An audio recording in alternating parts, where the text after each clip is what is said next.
হেই, আমি সুস্মিতা। এদিন ছিল অষ্টমী। আমরা পুজোর অন্য দিন মানে বাকি অন্য দিনগুলো শাড়ি না পরলেও অষ্টমীতে শাড়ি পরাটা মিস করি না।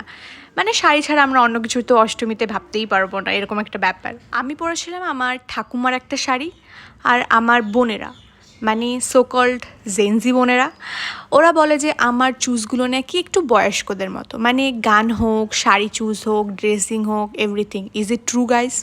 যাই হোক, ওদিন আমরা গেছিলাম রানাঘাটে ঠাকুর দেখতে। বেসিক্যালি গিয়েছিলাম ঢোলাকপুরের ওই থিমটা দেখার জন্য, কিন্তু এত পরিমাণ লাইন থাকার জন্য কোনো চান্স পাইনি সেখানে।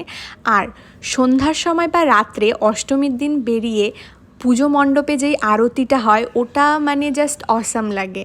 নর্মাল মানুষদের অষ্টমীতে যা যা ঠিক প্ল্যান হয় আমাদেরও ঠিক সেম প্ল্যান হয়। ফার্স্টে প্যান্ডেল হপিং, তারপর পেট পুজো। মানে এটা বছরের পর বছর পরম্পরা অনুযায়ী আমাদের একই রকম হয়ে চলেছে। আজ অবধি আমাদের এই সেম প্ল্যানের কোনো দিন ব্রেক হয়নি। ইন ফিউচার দেখা যাক কী হয়, সেটা আলাদা ব্যাপার। পেট পুজো করার পর আমার আবার একটু মিষ্টির ক্রেভিংস হচ্ছিল, যার জন্য সেটাও ইচ্ছা পূরণ করে নিলাম। তারপর আর কি একই রকম স্ট্রাগল করে বাড়ি ফেরা অনেক বেশি স্ট্রাগল হয়ে যায় সত্যি বলতে। বাড়িটা এতটাই ভেতরে। আর দেখা হচ্ছে কালকে নতুন কোনো ভিডিওর সাথে। আজকের মতো বাই।